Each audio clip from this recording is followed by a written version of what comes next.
Hi Gemini. Welcome to your June reading. Happy birthday to everyone who has celebrated in May, including myself, and to all who have yet to celebrate. Oh wow, that's fast. Okay.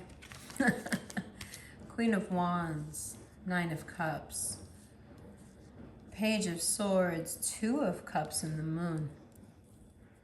Okay. Let's keep going, see what else we come up with. It's just the facts, just the information this month. No need for anything else. That's the cool thing about us Geminis. We don't need to do everything else. All the rest of it is just a bonus. When we get dressed up, well, every time we get dressed, that's art. That has nothing to do with what makes us important, nothing to do with where we derive our confidence from. Now, our confidence comes from our capability, from our mind, from the facts, from the information. Everything else is just decoration, and it's decoration that we don't really need. I've always thought that I would like to do the videos in the spirit of which the sign is a part, and I started with the Taurus video. Taurus season being so slow, so languid, and now we move into a time where just the capability matters. For many of you, you've been here before, especially with that Two of Cups and the Moon. Something that starts new, but it's not quite what you think it is. Give it time. Do not jump into having any sort of fling right now. And do not go back to an ex, especially if they come calling, and for God's sake, especially if they're Scorpio. All the Scorpios that have hurt you, Gemini, will make some sort of an appearance. Their conscience won't leave them alone. They know what they've done, and they know what you've endured, and they know how unfair they've been. And so you may find that many Scorpios, or many people who have hurt you terribly when you didn't deserve it, are on their way back, and they have contrition on their mind. They want so very much for you to forgive them because they can't stand to see themselves through your eyes. And your eyes are unflinching. Not just in June, but in general now. Something is different. We've given up the niceties. We tried as hard as we could through May. We really did. We tried to keep up the facade. We tried to pretend as hard as we could that we are only kind and only patient and only here for a good time. But through whatever circumstances, May pushed you. People pushed you. And as they pushed you, you needed to take a step back, gain some more perspective. You needed to finally learn that although your MO will always be kindness with a dash of zest and mischief, fun, punctuated by chaotic and awkward moments. Others are not like you. And you've learned this the hard way in May. You've learned that people will smile in your face. You've learned that people will profess their love to you. You've learned that the people who profess to be the closest to you are always the ones holding the knife. And so it is with a heavy heart that Gemini begins their villain era.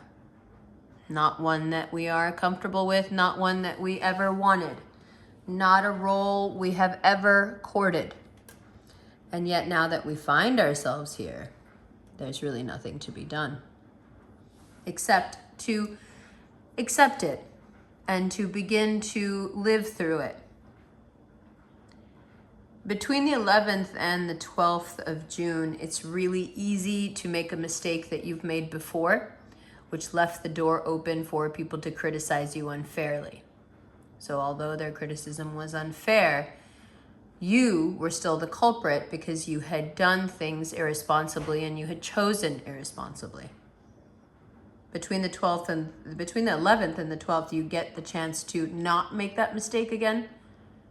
Situations will be very similar. It's a mistake you've made. It's a mistake you've really kicked yourself for several times. And the same choice will be presented to you. And you will have the option to prove to the universe and, more importantly, yourself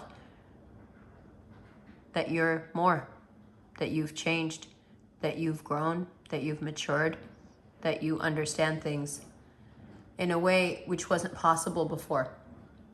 So you couldn't make the same mistakes even if you tried. That's what we would hope.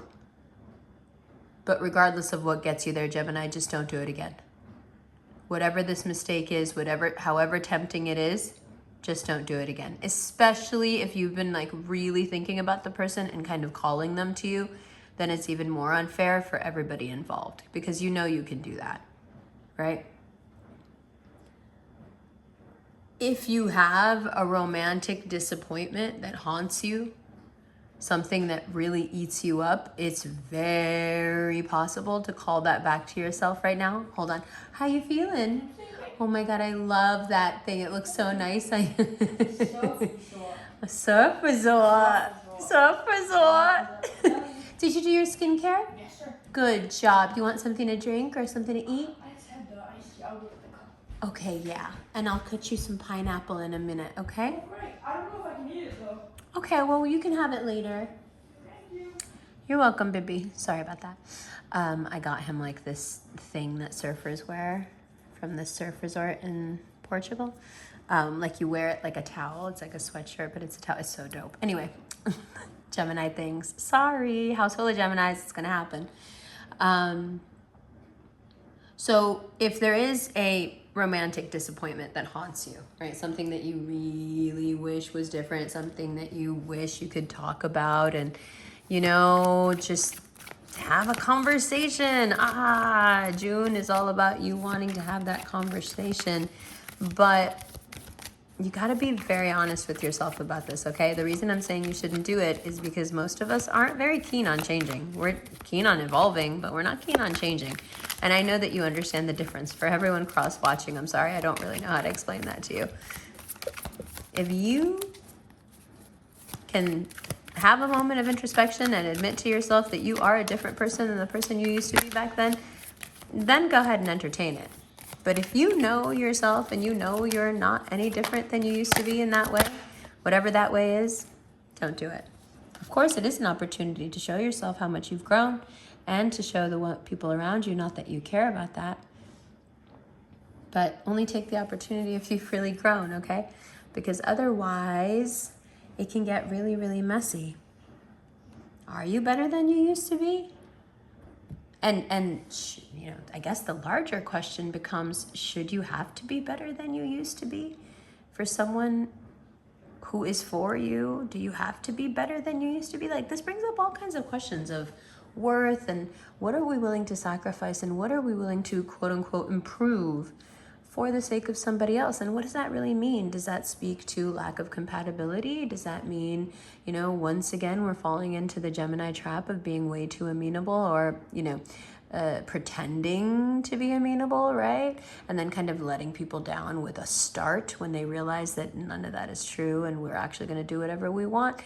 What is it that makes you want to work hard for somebody's love? What is it that keeps you haunted about this unrequited love? Is it the idea that if you had worked more for it? Is it the idea that if you had done something more, things would have been different? And is that what you're holding on to? Because that's not holding on to love. That's not even holding on to romance. That's just holding on to neglect.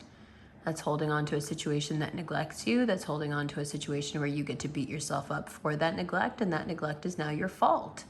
And if that's your childhood programming, oh boy, I'm sure that haunting feels very comfortable. Remember, this kind of neglect, lots of dopamine, not a lot of serotonin. keeps you wanting, keeps you craving, never satisfied. So what's the haunting really about? Is it being haunted by neglect?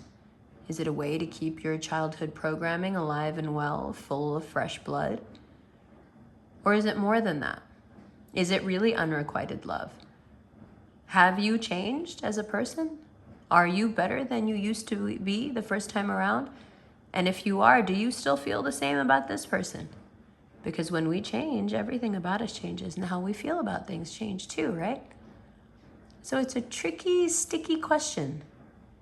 Now, you have the wherewithal to navigate it, if anyone does, and I have a feeling that we all will, even against our better judgment. But do me a favor, just keep this in your back pocket or in the back of your mind somewhere. If this person starts to exhibit to you in any way whatsoever that they are not worthy, take that as a sign and run. You can try it out. You can fulfill any sort of fantasy you have surrounding this past love. You can try it all out. You can go all in. But when your gut jumps up and tells you that things are not right, promise yourself now that you'll listen. Because the terrible, terrible thing about us, Gemini, is that once people have us, it's very hard for us to get loose. That's why we fight so hard and are so deeply non-committal as people. Because once we're in, it's like we drown in it. We can't get back out. So you've got to put some kind of fail-safe in for yourself, even if you feel like you're falling, even if you're slipping into an old pattern, even if it feels grossly familiar, even if you're loving it. The second you sense that this person is just not on your level, you'll know it. You'll feel it in your gut. Jump up and get out. That's your opportunity. That's your signal. Okay? Because there's two things happening here. On the one hand, you have all this romantic energy, right? And you have all this newness. For example, today is the new moon, right? In Gemini. So we have all this newness. But what do we want to do with it? We feel capable. People want to have these intimate moments with us. They're trying to figure out what intimacy means for them. Saturn's retrograde. It's just not the time to jump into something new and try to ground it right away, because that's what Saturn retrograde wants to do. It wants to ground things. So if you're just casually, hooking up with someone, or you're casually thinking about someone, this is not the time to take them to the depths with you. And if you do, fortunately or unfortunately, you might get really attached to them, and they might not be worthy of being attached to. So this is all to keep you safe from yourself. Like, if you know that you get overly attached easily, quickly, and I've never met a Gemini who doesn't, then, and this is, again, this sounds so strange in anyone's ear who is cross-watching. At the same time, you're saying we're deeply non-committal, but at the same time, we get deeply attached. Well, yeah, commitment, when it's forced upon us, will bring out the most non-committal being you've ever seen. We don't want to be tied to anything. But when we feel that someone is of value, when we feel close to someone and we feel like attaching ourselves to them, we get deeply, deeply attached. But Gemini are an exercise in consent, much like cats. You can't force us into doing things. And unfortunately, it makes people want to try really hard. And conversely, people get very upset when we give ourselves over and surrender ourselves with no fight whatsoever. It's often something that you see very misunderstood between our exes. Some exes like, oh, well, she was really into me and she never, gave me a reason to fight. And other exes like, oh, she fought me on everything and she never gave an inch. And, and it can be very confusing to people who know us how different we can be in this way. And it has to do with consent. When we feel that our wishes are being honored and we're allowed in our time, in our space, in the way that we feel comfortable to attach, we will. But if there's any push, if there's any pull, if there's any games, if there's any, mind fucks, we just That's it. We cut ties. And we may pretend for a very long time after that, but we'll never trust you again. As soon as we sense that our emotions might in some way be manipulated by you, and that our commitment, or that our switch of commitment might be manipulated by you, we're done. We're out. We can't trust that whatsoever.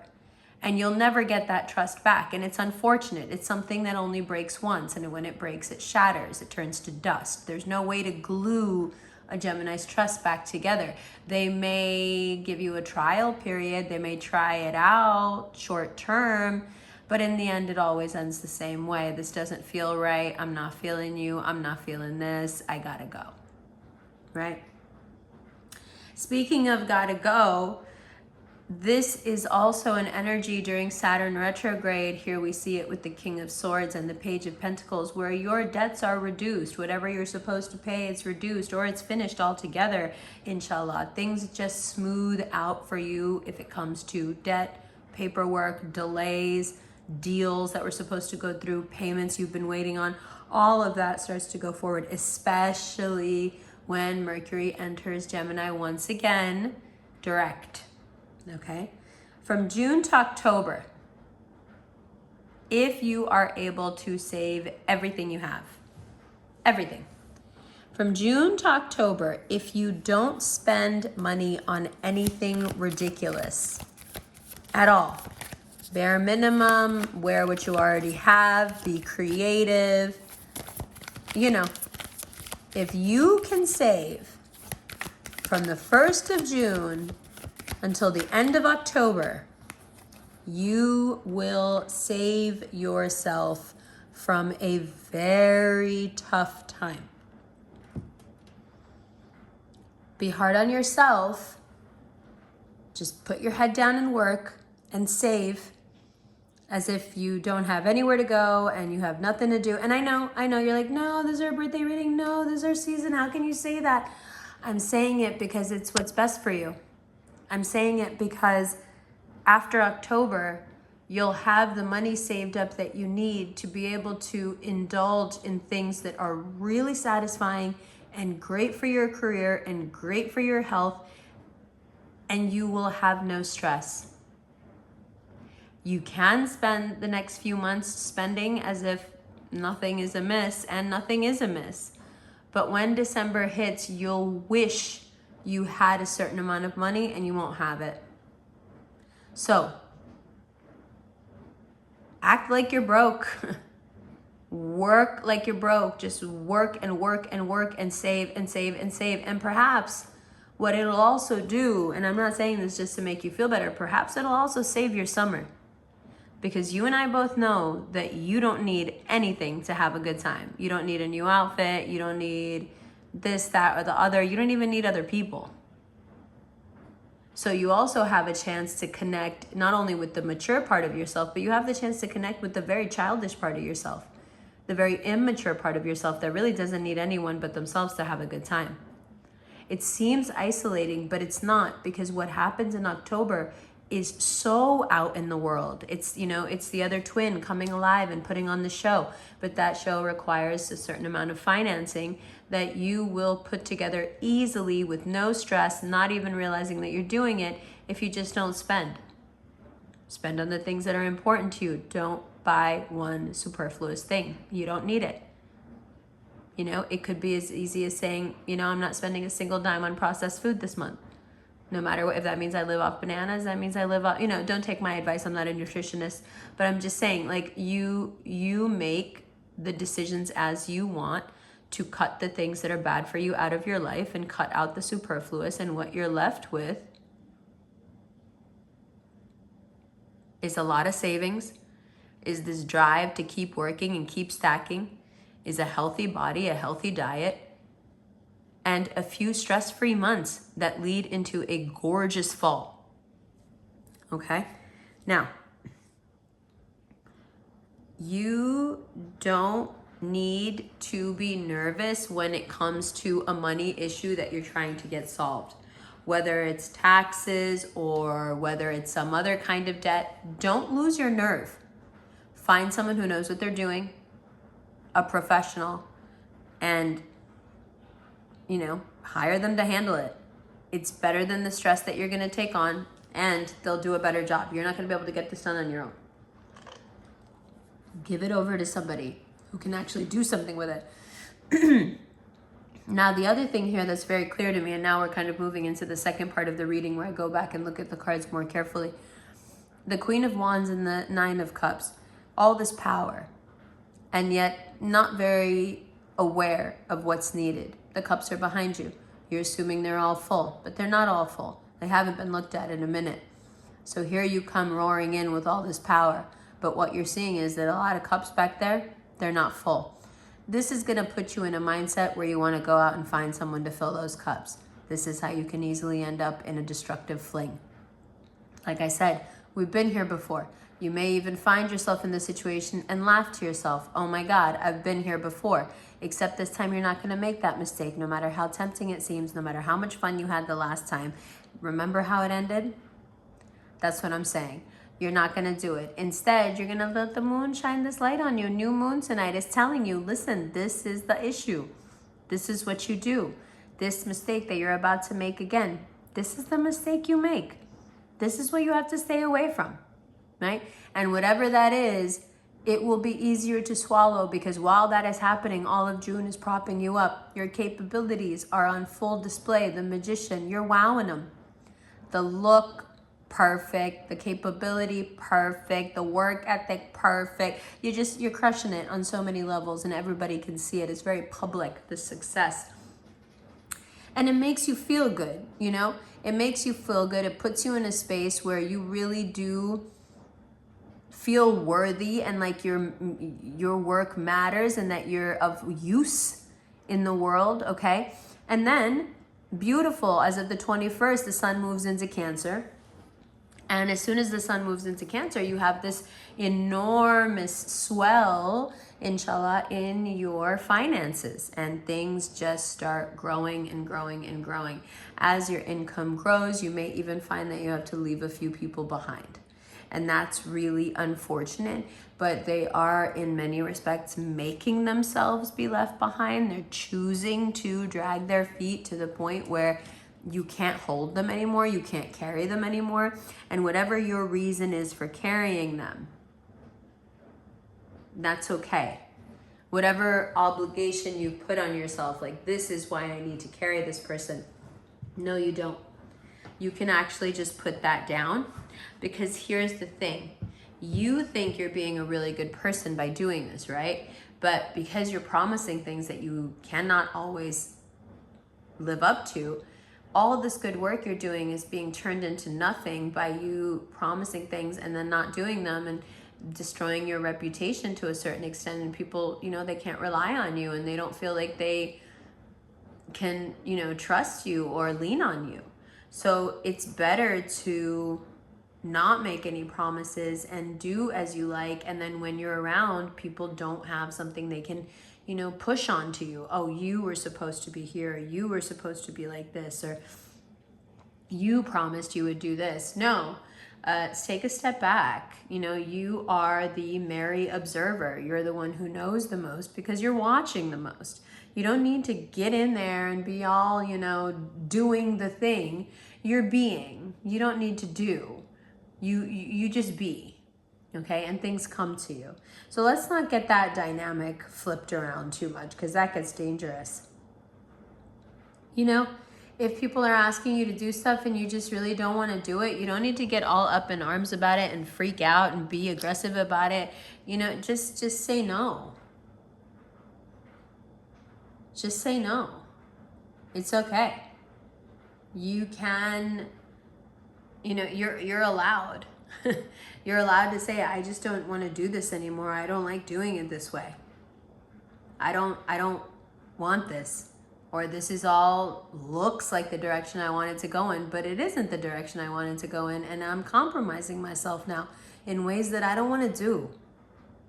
So I have to stop this. And if you've already stopped the thing, if you already did this in May and you stopped whatever train that was, good for you. Good for you. I wouldn't be surprised if any chronic health issues you may be having start to resolve now, right? much of what ails Gemini is stuck behind the inability to say no to things. We really hate letting people down. Which again, ironic, because anyone cross-watching is like, you guys always let people down. Yeah, but we don't mean to, and we hate it that we do it. But if you put us in a position where, you know, we have to choose between you and me, it's gonna be me. You know, and that is sad, and it does get us in a lot of trouble, and people do judge us for that. But at the same time, not to sound irresponsible, but we can't help it. We're not going to choose somebody else over ourselves. It doesn't even make sense to us. Like, why? Why would you want me to do that? Why would you want me to pick you over me? I wouldn't want you to pick you over me. I wouldn't expect that from you. You understand what I'm saying? So, there's one more thing here. And it's a difficult one, and it's not easy to talk about, and it's not the most pleasant thing. You know some people who have some pretty ugly habits. And for some reason, you've let it go. Either they do things in their personal life that you really think are gross, and you're trying not to judge them because who are you to judge? Or they're doing things around you or to you that are really gross, but you're also just kind of flabbergasted that it's even happening, to the point where you're like, not only can I not address this, I can't even believe this is happening. Either way, blinding yourself to it and pretending you don't see it is not going to work out. There are people you need to move away from right now because they just move grimy, and you know it. And you can't have it around you because it will take its toll on your reputation. You can't be seen with people like that. It's not good for you. It's not good for your career. And also, you know, you have creative work to do. And this creative work is not something you can throw money at and solve the problem. This creative work, you know, it's what Hemingway said, writing it is easy. You just sit down at the typewriter and bleed. No one else can do this. You have to do it. No one can help you with it. There is no way to outsource this or throw money at it. You have to sit down and bleed for it. You have to live for it. You have to do it.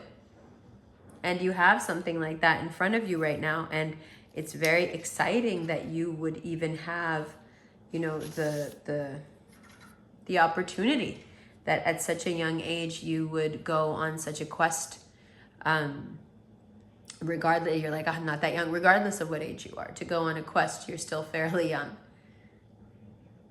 And what do you find on this quest? What is it? Well, you find your creativity, you find your true authentic self after years and years of being shackled or being the jailer. One or the other, you have been consumed with something for so very long. And some of you may even be mourning or angry at the loss of how much work you put in and what you're getting back in return. And that's okay. That's okay. The point here is that you can't get back in touch with your creativity, and you can't blanket just say that everything is important to you. You can't do that anymore. You can't blanket tell people you love them. You can't blanket say you're going to do this or the other. This is a time that requires organization. It requires a lot of focused thought. You have to come from a truly authentic place right now to get this work done. And this work needs to be done, and it needs to be done quickly. 8 of Pentacles. Strike while the iron's hot. The iron is hotter than it's ever going to get. Whatever it is that you want to push out there into the world, whatever that new idea is, that new endeavor, that new project, that new look, whatever it is that you want the world to fully embrace, that you want to sell the world, roll it out now. Roll it out in June. Because you'll have such high chances of getting picked up by the people who know. right? It's a tricky time in many ways, but if you don't fall in the traps that you've already fallen in, right? If you watch where you're going and you keep your eyes open and you remember and you're cognizant of the traps you've fallen in before, if you keep from incriminating yourself, if you keep the blame, the heat, everything external on whoever has done whatever they've done and not try to internalize things, you'll be all right. But as soon as you start internalizing things, you have to remember who you are. You're the magician in this scenario. Everyone comes to you. They all want a piece of you. They all want to know what you know. Even though they're strong and they're this and they're that and they're intimidating and they're wealthy and they're well settled and they're in love, they all still need what you got because you have that pure knowing.